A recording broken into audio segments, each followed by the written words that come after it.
Yo, what's going on, buddy? This is Rocklan here. Welcome back to a brand new video. Thank you for 50,000 subscribers. It's literally insane that we've managed to get this far. It means the world to me. I really appreciate every single one of you that clicked that subscribe button. The support on the recent videos has been amazing, so thank you so much for that. I put out a community post the other day asking for any suggestions for a 50,000 subscriber special. I thought a setup tour would be a good idea, and a lot of you agreed with me, so that's what this video is. Again, thank you so much for the support. I couldn't do it without you. And as long as you guys keep supporting, I'm going to keep uploading. And maybe in a year or two, we'll hit 100k. But yeah, thank you so much. If you do enjoy this video, please slap a like on it, and let's get into the setup tour. Okay, so now I've switched over to my phone camera to give you a better tour of the setup. It's nothing crazy. It is literally in my bedroom. I don't have a studio or anything like that. And it's quite messy at the moment. I'm going to warn you already that the cable management is not great because I'm moving to and from uni constantly. I study computer science, so I'm taking my whole setup back and forward with me. So at the moment, the cable management is a mess, but I'll be taking it apart in a few weeks and taking it back. And again, thank you so much for 50,000 subscribers. If you have any suggestions or any videos that you want to see, then please do let me know. As well as if you have any suggestions for my setup, I'm always looking at improving it. So please, if you do have any, let me know. Okay, now I'll spin the camera around and I'll show you. And this is my setup. I'm currently struggling to fit it all in the frame because my room is quite small. As you can see, my setup is just in my bedroom. I don't have a separate studio or anything like that, so it is a little cramped. Yeah, let's get into showing it. So I think the easiest way is to start from left to right. We'll work our way across the desk. Everything that I mentioned will be down in the description. I'll put links down there for it, as well as all my PC specs, but I will talk about the PC at the end.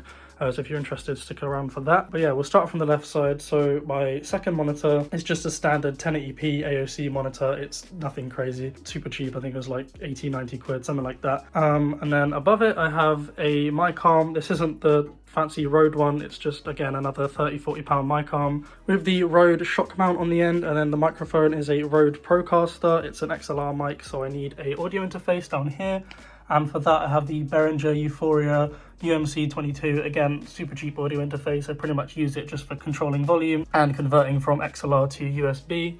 Behind that I have a Canon EOS 1300D, that's my DSLR camera, on top of an Amazon Basics tripod. It's nothing crazy. It's a camera I had left over from when I did photography in school, so I just thought I'd repurpose that, and it's connected to an endless battery adapter, so there's no battery in there, it's just plugged directly into the wall.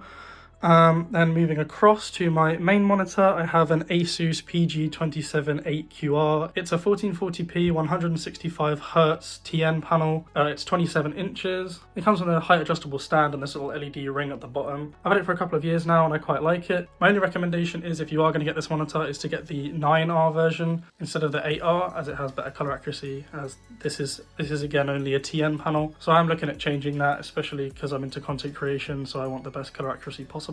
But for the moment, I'm just sticking with this. Below that, we have a Razer Black Widow Chroma. That's my keyboard. I've had that for 6 or 7 years now. I probably should look at changing it, but it's working perfectly fine for what I use it for. I've had no issues with it. And onto my headphones. These are Logitech G Pro wirelesses. Again, you'll find the links for everything that I'm talking about in the description. And then above my monitor, I have a Logitech C920. That is my webcam for if I'm not using the DSLR. So for example, if I'm on a Discord call or something and I don't need the main camera. Then for my mouse, I have a Logitech G403 on top of a HyperX mouse pad.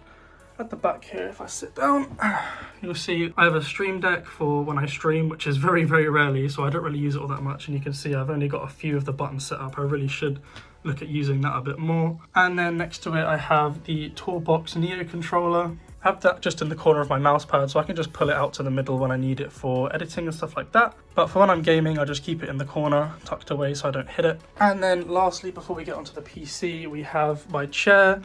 This is a Secret Lab Titan. It is quite expensive, but I'd say it's well worth the money. It's super comfortable and definitely an upgrade from an old gaming chair that I had, which was quite a cheap one. So I'd say for chairs, it's definitely worth spending the money on it, especially if you're going to be sat in it for hours and hours every day. And now onto the PC. So the case is a Lian Li PC011 Dynamic Mini. Inside it, for my CPU, I have a AMD Ryzen 9 5900X. being cooled by an NZXT Kraken X63 liquid cooler. That is in my Gigabyte Aorus X570 Pro motherboard. I have 32 gigabytes of Corsair Vengeance RGB. It's DDR4 3600 MHz. For my graphics card, I have a NVIDIA RTX 3090 Founders Edition, and behind it, which you can't see, I have a 1TB Seagate FireCuda NVMe M.2 SSD, and as a second drive, I have a 500GB Samsung SATA SSD.